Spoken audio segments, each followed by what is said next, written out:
Hello दोस्तों, स्वागत है आपका हमारे YouTube channel target exam only पर। टारगेट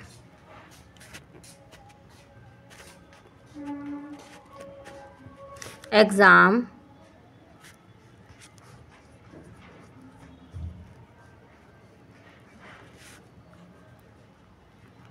ओनली पर। जैसे कि आप सभी जानते हैं, यूपी डीएलएड फर्स्ट सेमेस्टर के लिए प्रशिक्षु बैच लेके आए हुए हैं हम, और ये आपके लिए एकदम से फ्री है। और यहाँ पर हम जो है आपके लिए डीएलएड की अच्छे से प्रिपरेशन करा रहे हैं। बहुत ही बेसिक से सारे टीचर आपको सिलेबस करा रहे हैं, और सबका लगभग सिलेबस कंप्लीट ही हो चुका है। थोड़ा बहुत बचा है, वो आपका पेपर से पहले पहले कंप्लीट करा दिया जाएगा। ठीक है, तो आज जो प्रीवियस ईयर पेपर है, प्रीवियस ईयर पेपर सभी क्लासेस में जो हैं आपके लिए प्रीवियस ईयर पेपर चलाए जा रहे हैं। तो जो भी आपके पेपर आए हुए हैं उन्हीं को हम सोल्यूशन करा रहे हैं। ठीक है, तो आपको रंजीत सर ने भी अपने मैथ में जो है एक जो है प्रैक्टिस सेट, एक प्रीवियस ईयर पेपर करा चुके हैं, और आज मैं आपको भी कराने वाली हूँ। अब आज हम यहाँ पर हिंदी का प्रीवियस ईयर पेपर सॉल्व करेंगे। ठीक है, तो यहाँ पर जैसे मैं आपको बता दूँ कि हिंदी का सिलेबस हम कंप्लीट कर चुके हैं, बाल विकास पेपर फर्स्ट का कंप्लीट कर चुके हैं सिलेबस। अभी हमारा चल रहा है EDU2 पेपर सेकंड। ठीक है, EDU2 पेपर सेकंड चल रहा है। ठीक है, और यहाँ पर पता ही आपको अंजलि मैम आपको संस्कृत पढ़ाती हैं और कंप्यूटर पढ़ाती हैं। इनका भी सिलेबस कंप्लीट होने वाला है, लगभग थोड़ा बहुत बचा होगा। और क्या है, इनकी टाइमिंग जो होती है, कंप्यूटर की टाइमिंग 3 बजे की है और संस्कृत की टाइमिंग 4 बजे की है। इसके बाद आपको रंजीत सर पढ़ाते हैं। रंजीत सर आपको बेसिक से बहुत अच्छे से मैथ पढ़ाते हैं। उनका मैथ का सिलेबस कंप्लीट हो गया। अब उन्होंने जो है प्रीवियस ईयर पेपर जो है लेके आए थे। आप उनकी क्लास देखना ना भूलिए, इससे आपको पता लगेगा, आइडिया लगेगा कि फर्स्ट सेमेस्टर में पेपर आपके आते कैसे हैं। ठीक है, तो प्रीवियस ईयर आपको देखना बहुत ही मोस्ट इंपॉर्टेंट है। और आप हमारी सारी क्लासेस भी देखिए, हमने आपको सारे नोट्स बहुत अच्छी तरीके से, और क्या कहते हैं, बहुत अच्छी तरीके से बेसिक से आपको सारे टॉपिक्स पढ़ाए हैं। ठीक है, तो आप यहाँ पर हमारे चैनल पे जुड़ना ना भूलें, और अपने दोस्तों को भी शेयर कर दें, ताकि वो भी अगर परेशान है डीएलएड में से संबंधित कि कहाँ से पढ़ें, क्या करें क्या नहीं करें, तो आप उन्हें हमारा चैनल शेयर कीजिए, ताकि वो भी अपने डीएलएड में एक अच्छा स्कोर प्राप्त कर सके, और जो है उन्हें बैक का सामना ना करना पड़े। ठीक है, चलिए स्टार्ट करते हैं हम अपनी क्लास। तो आज हम क्या करने वाले हैं, यूपी डीएलएड फर्स्ट सेमेस्टर है आपका, और हम हिंदी सब्जेक्ट करेंगे। हिंदी सब्जेक्ट आपका षष्ठम प्रश्न पत्र है। क्या है? षष्ठम प्रश्न पत्र है। ठीक है, तो जल्द से जल्द जुड़ जाइए, सभी बच्चे मेरे साथ जुड़ जाइए। कमेंट बॉक्स में कमेंट कीजिए कि आप आ चुके हैं। चलिए स्टार्ट करें क्लास। तो आज हम प्रीवियस ईयर पेपर कौन सा 2015 का सॉल्व करने वाले हैं। क्या है? 2015 का प्रीवियस ईयर सॉल्व करने वाले हैं कि 15 में कैसा पेपर आया था। इससे आपको एक आइडिया मिलेगा कि पेपर किस तरीके से आता है। ठीक है, इसको बहुत इजीली मत समझना, कुछ कुछ क्वेश्चन ऐसे आ रहे थे तो आपको नहीं पता होता, लेकिन हिंदी थोड़ा ईजी ही है, आप समझिए। पहले हम पेपर देखेंगे कि पेपर कैसा आया था। तो ये है 2015 का हिंदी शिक्षण। ठीक है, कितने घंटे हैं? 1 घंटे का इसमें टाइमिंग है, और क्या 25 मिनट है। ठीक है, तो यहाँ पर देखिएगा कि यहाँ पर हम टाइमिंग देखेंगे। टाइमिंग कितनी है? टाइमिंग यहाँ पर 1 घंटे की होगी, और आपको अंक कितने मिलेंगे? 25 अंक। कितने अंक कितने होंगे? अंक 25 हैं। ठीक है, और घंटे कितने मिलेंगे? 1 घंटा मिलेगा। ठीक है, ये आपका 1 घंटे का पेपर होगा। सही है, तो आप समझ गए होंगे किस तरीके से आपका पेपर आता है ये। ठीक है, तो देखिए इसमें ये बहुविकल्पीय हैं आपके। बहुविकल्पीय 5 आते हैं, इनकी संख्या होती है। इसके बाद अति लघु उत्तरीय प्रश्न आते हैं। अति लघु उत्तरीय प्रश्न में आपको 11 तक आते हैं। ठीक है, तो यहाँ पर ये कितने आते हैं? ये 6 आते हैं। ठीक है, इसके बाद लघु उत्तरीय क्वेश्चंस आते हैं। लघु उत्तरीय क्वेश्चंस आपके 2 नंबर के होते हैं। ठीक है, कितने नंबर के होते हैं? 2 नंबर के होते हैं, और ये आपके 1 नंबर का होता है। ठीक है, और ये आपके जो बहुविकल्पीय होते हैं ये भी आपके 1 नंबर के होते हैं। सही है, इसके बाद जो है आपके लघु उत्तरीय प्रश्न होते हैं, ये आपके इस तरीके से होते हैं, 12, 13, 14, 15, 16, 17, 18 ये होते हैं इस तरीके से। ठीक है, और दो नंबर इसमें आपको मिलते हैं। सही है, इसी को हम आज सोल्यूशन करेंगे अपने क्लास में। ठीक है, तो क्लास अच्छी लगे कमेंट बॉक्स में कमेंट जरूर करना। ठीक है, तो देखते हैं पहला क्वेश्चन क्या है। पहला बहुविकल्पीय प्रश्नोत्तर। ठीक है, कौन सा करेंगे? बहुविकल्पीय प्रश्नोत्तर। तो पहला प्रश्न आया था इसमें, निम्न में से ह्रास्व स्वर नहीं है। तो यहाँ पर आपको बताना था, तो इनमें से आपको बताना था कि इसमें ह्रास्व स्वर कौन सा नहीं है। तो कमेंट बॉक्स में कमेंट कीजिए अगर आपको इसका आंसर पता है, जल्दी से कमेंट कीजिए, मुझे बताइए। यहाँ पर आपको पता है कि ह्रास्व स्वर इसमें से कौन सा नहीं है? ई, आ, उ, आ। तो कौन सा नहीं है इसमें? जो बड़ा आ है ये हमारा ह्रास्व स्वर में नहीं आता, ये हमारा किस में आता है? दीर्घ स्वर में आता है। किसमें? दीर्घ। इसे आप गुरु भी कहते हैं, कभी आ जाए गुरु स्वर बताइए। ठीक है, तो आपको इनके नाम पता होना चाहिए। या इसे संधि स्वर कहते हैं।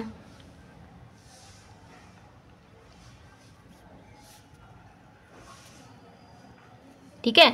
तो यहाँ पर जो बड़ा आ है आपका, ये दीर्घ स्वर या गुरु स्वर या संधि स्वर होता है। ठीक है।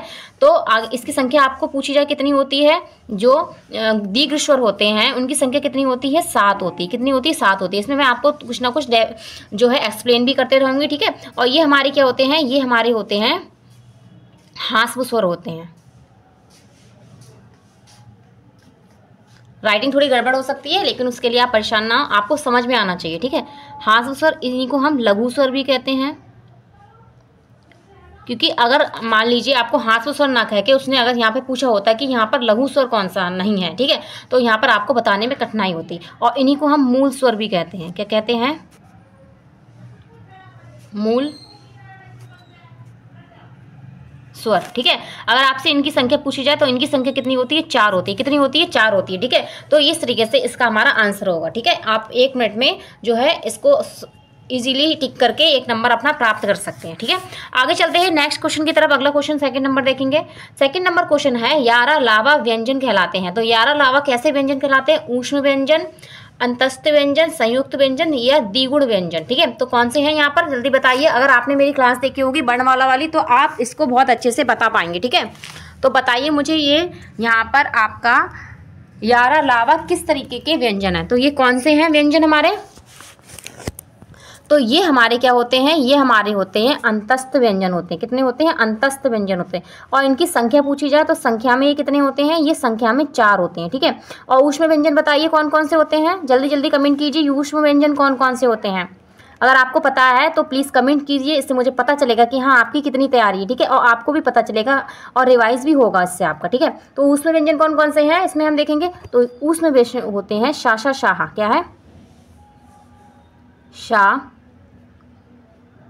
शा, शा और हा। ठीक है। ये हमारे ऊष्म व्यंजन की कैटेगरी में आते हैं। ठीक है।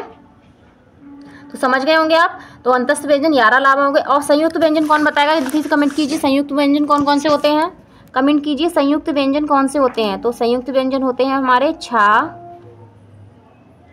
छा, त्रा, छात्रा, ज्ञा,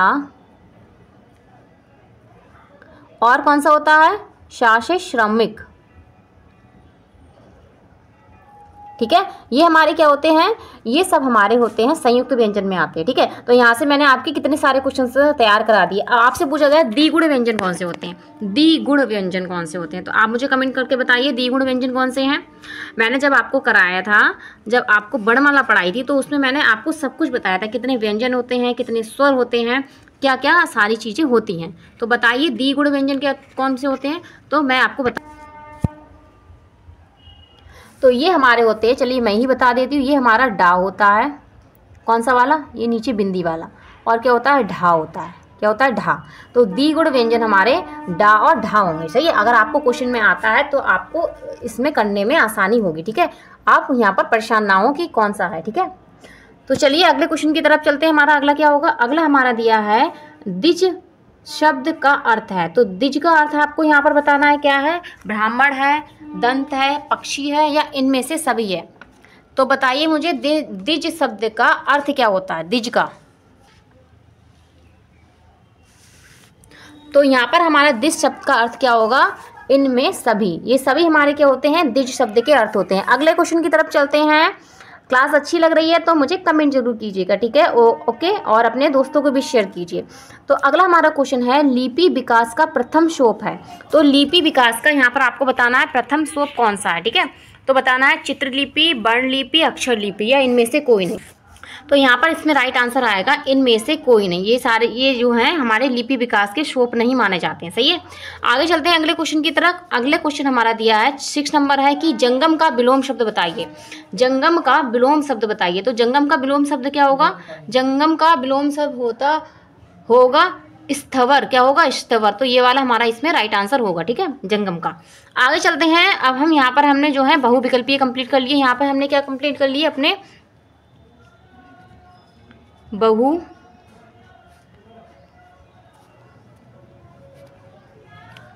बहुविकल्पीय यहाँ पर हमने कंप्लीट कर लिए। ठीक है, तो यहाँ पर आप वेरी शॉर्ट कंप्लीट कर चुके हैं। आगे चलते हैं, इसमें आप मुझे बताना है इन 5 में से आपको कौन कौन से क्वेश्चन आते थे और कमेंट बॉक्स में मुझे कमेंट करना है। ठीक है, चलते हैं अब अगले पार्ट की तरफ। अगला हमारा होगा लघु उत्तरीय प्रश्न। क्या होंगे? तो अब यहाँ से हम जो है अपने अति लघु उत्तरीय प्रश्न स्टार्ट करेंगे। क्या करेंगे? अति लघु उत्तरीय प्रश्न स्टार्ट करने वाले हैं। सही है, क्या है? अति लघु उत्तरीय प्रश्न यहाँ पर हम अपने स्टार्ट करेंगे। तो आपको इसमें मुझे कमेंट कर बताना है इस प्रीवियस ईयर पेपर में आपके कितने क्वेश्चन सही थे और आपकी कितनी तैयारी है। ठीक है, तो पहला क्वेश्चन इसमें दिया है, 6ठा नंबर क्वेश्चन है, अक्षर समूह का दूसरा नाम बताइए। तो अक्षर समूह का दूसरा नाम क्या है? वर्णमाला है। कितना है? क्या नाम है इसका? नाम है वर्णमाला। ठीक है, आपसे पूछा जाए वर्णमाला की संख्या कितनी है, वर्णमाला में वर्णों की संख्या कितनी है, तो बताओ कमेंट बॉक्स में कमेंट करो कितनी है। ये तो बिल्कुल बच्चों वाला क्वेश्चन पूछा है मैंने। क्या पूछा है मैंने? बिल्कुल आपसे एकदम से बच्चों वाला क्वेश्चन पूछ लिया। ठीक है, तो कितनी होती है वर्णों की संख्या? 52 होती है। कितनी होती है? 52 होती है वर्णों की संख्या।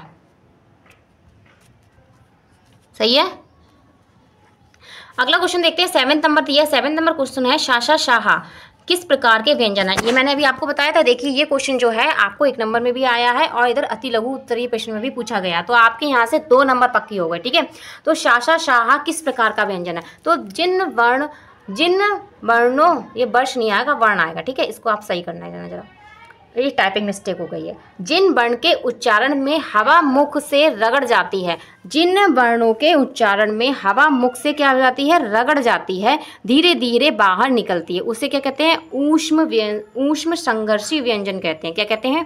ऊष्म संघर्षी व्यंजन कहते हैं। ठीक है, इनके लिए बोलते समय क्या निकलती है? हमारे मुंह से ऊष्मा निकलती है। ठीक है, और संख्या में पूछा जाए कितने होते हैं? 4 होते हैं, जैसे कि मैंने अभी आपको बताया था। सही है, नेक्स्ट क्वेश्चन की तरफ चलते हैं। अगला क्वेश्चन देखते हैं।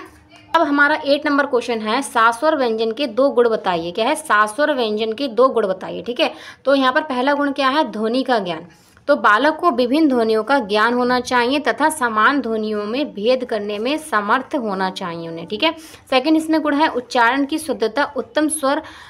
उत्तम सास्वर वाचन में शुद्धता का विशेष महत्व है। ठीक है, अतः प्रत्येक शब्द का उच्चारण शुद्ध रूप से करना चाहिए। सास्वर का गुण ये है कि इसमें जो है उच्चारण जो है वो शुद्ध रूप से करना चाहिए। अगला 9 नंबर क्वेश्चन दिया है, भाषा शिक्षण के 4 प्रमुख कौशल बताइए। तो भाषा शिक्षण के 4 प्रमुख कौशल कौन कौन से होते हैं? तो भाषा शिक्षण के 4 प्रमुख कौशल है श्रवण, उच्चारण, वाचन, लेखन। ठीक है, ये कौन से होते हैं? भाषा शिक्षण के हमारे कौशल होते हैं। ठीक है, आगे चलते हैं अगले क्वेश्चन की तरफ। आप अच्छे से कर पा रहे होंगे क्वेश्चन, और मैंने जैसे कि आपको सिलेबस कराया है उसी से देखिए कितने क्वेश्चन आपको बने हुए हैं।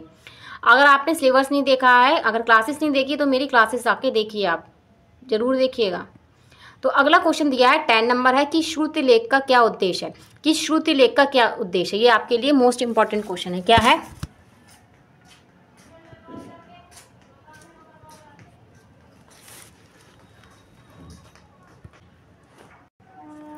तो ये क्या है? श्रुति लेख वाला क्वेश्चन मोस्ट इंपॉर्टेंट है। ये कभी कभी बहुविकल्पी में भी पूछ लिया जाता है और क्या है आपके अति में भी पूछ लिया जाता है। तो देखते हैं क्या श्रुति लेख। पहले इसका अर्थ देखेंगे। श्रुति लेख को अंग्रेजी भाषा में डिक्टेशन कहते हैं। क्या कहते हैं? डिक्टेशन कहते हैं। ठीक है, अध्यापक बच्चों को कक्षा 5, क्या है, कक्षा 5 में ही श्रुति लेख, कक्षा 5 से ही सुलेख या श्रुति लेख को ही हम क्या कहते हैं? सुलेख कहते हैं। तो आप इसको याद रखें, अगर श्रुति लेख ना लिखा हुआ है तो सुलेख भी लिखा हो सकता है वहाँ पे। तो सुलेख या श्रुति लेख की शिक्षण होना, तो सुलेख को ही हम श्रुति लेख कहते हैं। श्रुति लेख की शिक्षण देना शुरू कर दे तो अच्छा होता है। श्रुति लेख सुनकर लिखा जाता है, शिक्षक बोलता जाता है, क्या शिक्षक बोलते हैं और छात्र क्या है? लिखते हैं। ठीक है, श्रुति लेख का उद्देश्य है शब्द तथा वाक्य को दुरुस्त करना। मतलब इसका मतलब ये है कि बच्चे जो शब्द हैं और वाक्य जो हैं उनको मतलब कि अच्छे से लिख पाएँ। ठीक है, तथा लिखने में तीव्रता का विकास करना, दक्षता पर अधिकार का सूचक है। ठीक है, क्या है? दक्षता पर अधिकार का सूचक है। ये क्या है? श्रुति लेख है। आगे चलते हैं नेक्स्ट क्वेश्चन की तरफ। यहाँ पे हमने 10 नंबर क्वेश्चन कंप्लीट कर चुके हैं। अब 11 नंबर क्वेश्चन हमारा है अति लघु उत्तरीय प्रश्न। वो है अनभिज्ञ या मुक्त का क्या है? विलोम शब्द बताना है। तो अनभिज्ञ और मुक्त का विलोम शब्द क्या होगा? अनभिज्ञ का होता है सुविज्ञ क्या है, अनभिज्ञ का सुविज्ञ, मुक्त का बंधन क्या है, मुक्त का बंधन। ठीक है, तो इस तरीके से आपको विलोम शब्द भी पूछे जाते हैं, कोई भी विलोम शब्द पूछ लिया जाएगा। ठीक है, तो आगे हम चलेंगे, नेक्स्ट देखेंगे। मैंने आपको विलोम शब्द भी कराए जो इंपॉर्टेंट विलोम शब्द हैं। ठीक है, तो अब हम चलेंगे, यहाँ पर हमने जो है, यहाँ पर हमने अति लघु उत्तरीय प्रश्न कंप्लीट कर लिए।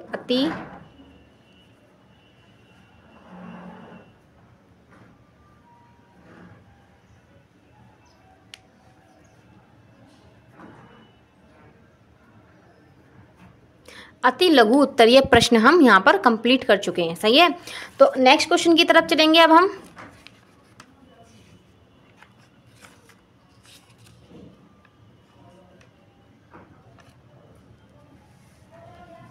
तो अब हम आगे चलेंगे, इसके बाद हम देखेंगे लघु उत्तरीय प्रश्न देखेंगे। क्या देखेंगे, लघु उत्तरीय प्रश्न यहाँ पर हम देखेंगे। अब हम यहाँ पर देखेंगे लघु उत्तरीय प्रश्न। क्या देखेंगे, लघु उत्तरीय प्रश्न देखेंगे। ठीक है, वाचन की प्रक्रिया, वाचन वह क्रिया है जिसमें प्रतीक ध्वनि और अर्थ साथ साथ चलते हैं। एक विदेशी लेखक, कौन है, एक विदेशी लेखक कैथरीन ओकानर ने कहा है कि वाचन वह जटिल अधिगम प्रक्रिया है। कैसी है, जटिल अधिगम प्रक्रिया है जिसमें दृश्य, श्रव्य और गतिबाही सर्किटों का मस्तिष्क के अधिगम केंद्र से संबंध निहित होता है। ठीक है, जीवन में वाचन का महत्व अधिक है, इस कारण विद्यालयों में इसकी शिक्षा को महत्व दिया जाता है। ठीक है, तो समझ गए होंगे आप कि तो यहाँ पर हमने 12 नंबर क्वेश्चन कंप्लीट कर लिया। अब हम चलते हैं 13 नंबर क्वेश्चन की तरफ। तो 13 नंबर क्वेश्चन देखेंगे क्या आया हुआ है। तो 13 नंबर क्वेश्चन आया हुआ था कि विलोम चिन्ह का क्या अभिप्राय है। तो बताना था कि विलोम चिन्ह होते क्या हैं, इनके बारे में बताना था। ठीक है, तो विराम अर्थ यदि शाब्दिक रूप से देखें तो विराम का अर्थ क्या होता है, रुकना या ठहरना, रुकना या ठहरना इसका अर्थ होता है। सही है, आगे देखेंगे। इसके बाद दिया है, आपने भावों को प्रकट करने के लिए भाषा को बोलते समय अर्थात लिखते समय कुछ स्थानों पर रुकना पड़ता है। ठीक है, आपको पता ही है जब हम कुछ शब्द बोलते हैं तो वहाँ पर थोड़ा सा ठहरते हैं। ठीक है, विराम लेते हैं, तो इनका विराम चिन्ह का यूज वहीं पे होता है जहाँ पे ठहराव होता है। सही है, आगे देखेंगे, उदाहरण के लिए समझेंगे कि रोको मत जाने दो, रोको मत जाने दो। ठीक है, ये क्या है, रोको मत जाने दो, यहाँ पर हम बिल्कुल रुके भी नहीं हैं।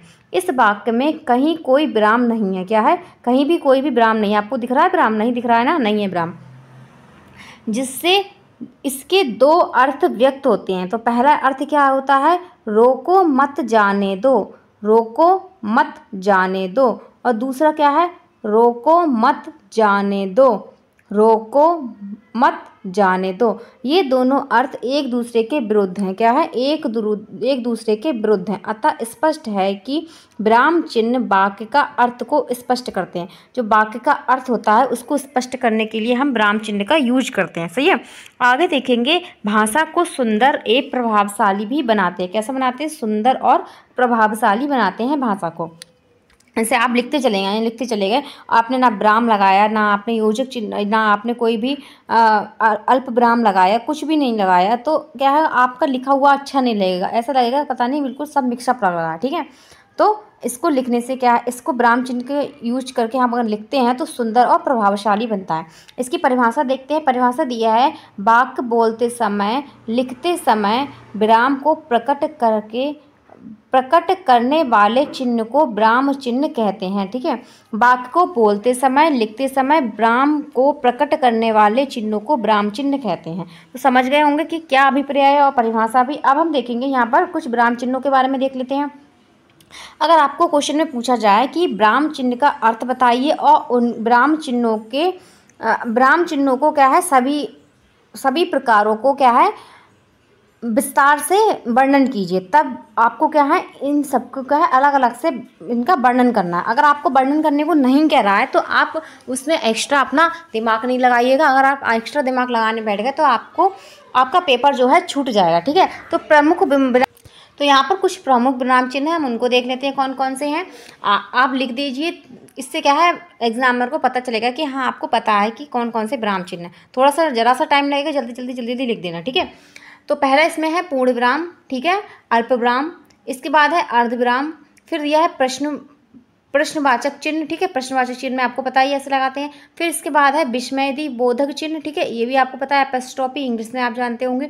योजक चिन्ह, ठीक है, इसके बाद अवतरण चिन्ह होता है, फिर होता है लाघव चिन्ह, ठीक है। तो ये क्या होते हैं, हमारे विराम चिन्ह होते हैं, इनका यूज करके हम अपनी भाषा को क्या है सुंदर और प्रभावशाली बनाते हैं। सही है, तो समझ गए होंगे आप इन सभी को। चलिए अब हम आगे चलेंगे। हमने 13 नंबर क्वेश्चन कंप्लीट कर लिया है, अब हम चलेंगे 14 नंबर क्वेश्चन की तरफ। तो देखेंगे हमारा 14 नंबर क्वेश्चन है क्या आखिर, ठीक है। तो क्लास अच्छी लग रही है, लाइक शेयर एंड सब्सक्राइब भी करते रहिए, अपने बेल आइकन को अच्छे से प्रेस कर लीजिए ताकि आपको हमारा नोटिफिकेशन टाइम टू टाइम मिल जाए, ठीक है, और आप हमारी क्लास में टाइम से आ सकें। सही है, तो ये हमारा यहाँ पर क्या होगा, ये हमारा 14 नंबर लेखन कला वाला क्वेश्चन है, तो इसको हम देखेंगे क्या है। ओके, ठीक है, स्टार्ट करते हैं।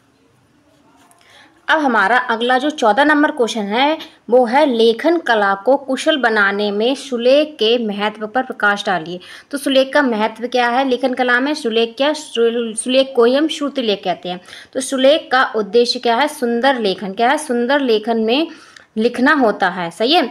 लेखन कला को कुशल बनाने में सुलेख बहुत महत्वपूर्ण है क्योंकि सुंदर अक्षरों में लिखे हुए वाक्य पढ़ने में, समझने में एवं देखने में अच्छे लगते हैं। तो आपको पता ही होगा, अगर आप अच्छा लिखे आते हैं, पेपर में सुंदर लिखे आते हैं तो आपको मार्क्स ज़्यादा अच्छे मिलते हैं। अगर आप गंदा लिखे आते हैं तो आपको अच्छे मार्क्स नहीं मिलते हैं। तो सुलेख जो है बहुत ही महत्वपूर्ण है हमारे लेखन के लिए। सही है, आगे देखते हैं।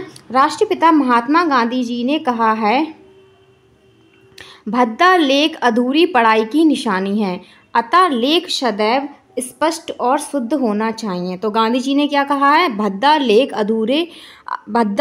अधूरी पढ़ाई की निशानी है। ठीक है, आपसे ऐसे आ सकता है कि लेख कला की एक परिभाषा बताइए महात्मा गांधी के अनुसार। ठीक है, तो वहाँ पर आप ये लिख सकते हैं। ठीक है, आगे देखेंगे कि शुद्धता को प्रथम वीरता देनी होगी। ठीक है, शुद्धता को कौन सी? प्रथम वरीयता देनी होगी। तत्पश्चात स्पष्टता और सफाई का महत्व है। उसके बाद क्या है? स्पष्टता और सफाई का महत्व है। ठीक है, तो अगर गांधी जी के अनुसार आपको डेफिनेशन आती है कोई लेखन की तो आप यहाँ पर ये लिख सकते हैं। आगे चलते हैं अगले क्वेश्चन की तरफ। आई होप बहुत ही ईजी आपको क्वेश्चन लग रहे होंगे, लेकिन अगर आपने हमारी क्लासेस अच्छे से देखी होंगी तो आपको ऐसा लग रहा होगा कि अरे सब तो आ ही गया जो मैम ने पढ़ाया है। 15 नंबर क्वेश्चन देखेंगे। तो 15 नंबर क्वेश्चन है, अक्षरिक लिपि से आप क्या समझते हैं? अक्षरिक लिपि से आप क्या समझते हैं? तो अक्षरिक लिपि में प्रत्येक अक्षर एक शब्दांश को दर्शाता है जो एक अक्षर या एक से अधिक अक्षरों का समूह हो सकता है। ठीक है, तो इसके उदाहरण डालेंगे। जैसे हिंदी लिपि जो हिंदी लिपि है, हिंदी देवनागरी लिपि जो हिंदी और कई अन्य भारतीय भाषाओं के प्रयोग होती है वह अक्षरिक लिपि है। कौन सी है? अक्षरिक लिपि है। ठीक है, तो समझ गए होंगे आप इस क्वेश्चन का भी आंसर। अब नेक्स्ट क्वेश्चन की तरफ चलते हैं। 15 नंबर क्वेश्चन भी हम कंप्लीट कर चुके हैं बहुविकल्पीय का। अब अगला क्वेश्चन हमारा है 16 नंबर है, अल्प विराम और पूर्ण विराम में अंतर स्पष्ट कीजिए। तो अल्प विराम क्या है ये बताना है और पूर्ण विराम क्या है ये भी बताना है। तो अल्प विराम और पूर्ण विराम, अल्प विराम इस तरीके से लगता है, ठीक है, और पूर्ण विराम इस तरीके से लगता है। दोनों ही विराम चिन्ह है लेकिन इनका प्रयोग अलग अलग स्थितियों में किया जाता है। और अल्प विराम देखेंगे, अल्प विराम का प्रयोग वाक्य को थोड़ा रुकने या सूची में वस्तुओं को अलग करने के लिए किया जाता है। ठीक है, थोड़ा रुकने के लिए और सूची में वस्तुओं को अलग करने के लिए। ठीक है, पूर्ण विराम वाक्य के अंत में प्रयोग होता है। वाक्य के अंत में जो प्रयोग होता है वो क्या होता है? पूर्ण विराम। ठीक है, जैसे इसके नाम से ही स्पष्ट होता है कि जब हमारा जो वाक्य लिखा है वो पूर्ण हो गया तब हमने क्या लगा दिया? विराम लगा दिया। यह दर्शाता है कि वाक्य पूरा हो गया है। तो यहाँ पर ये लगाया गया है, ये पूर्ण विराम है, और ये यहाँ पर लगाया गया है, ये क्या है? ये यहाँ पे अल्प विराम है। सही है, आगे चलते हैं, आगे देखेंगे और इसके बारे में।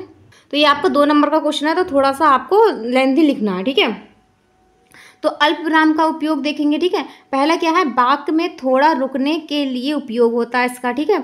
और सूची में वस्तुओं को अलग करने के लिए भी इसका उपयोग करते हैं, जैसे राम श्याम और मोहन बाजार गए, ठीक है। तो राम श्याम और मोहन बाजार गए, ठीक है।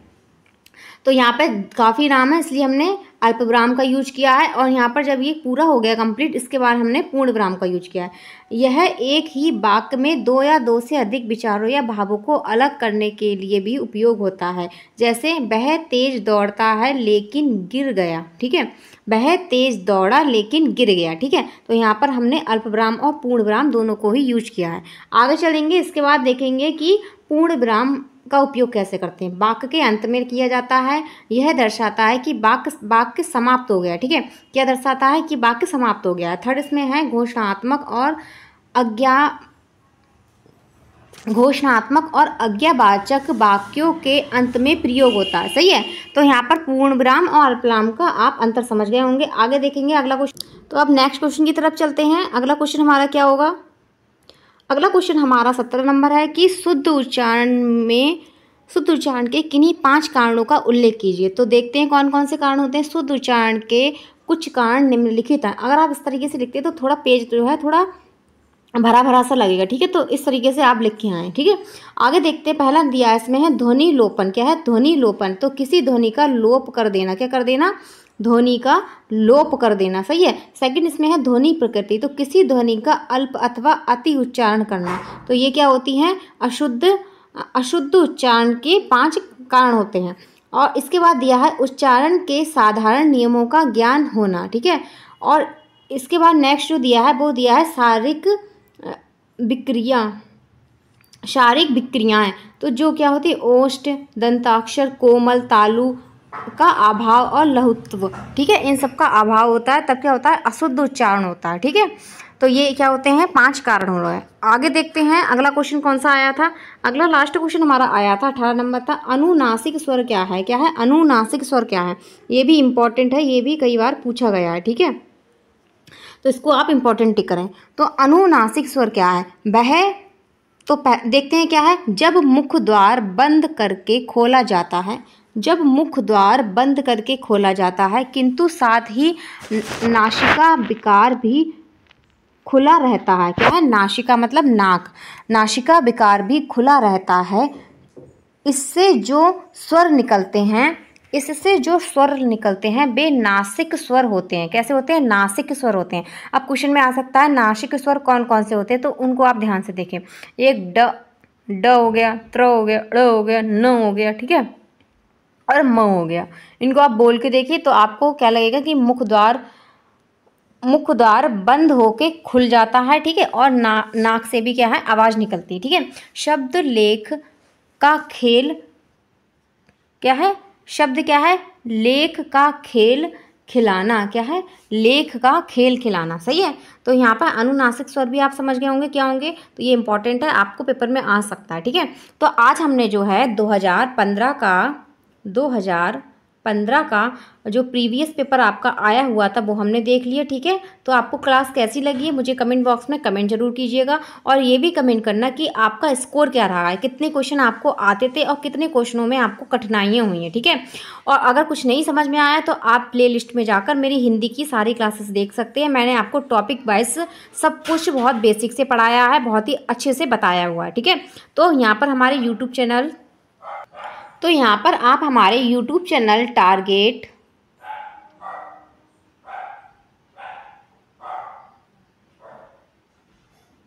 Exam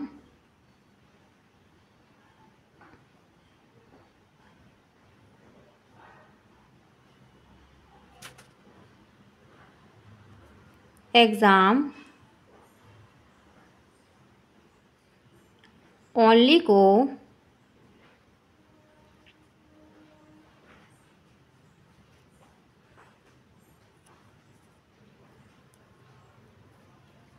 like share and subscribe करना ना भूलें और अपने बेल आइकन को अच्छे से प्रेस कर लीजिए ताकि आपको हमारे क्लासेस का नोटिफिकेशन मिल जाए, ठीक है।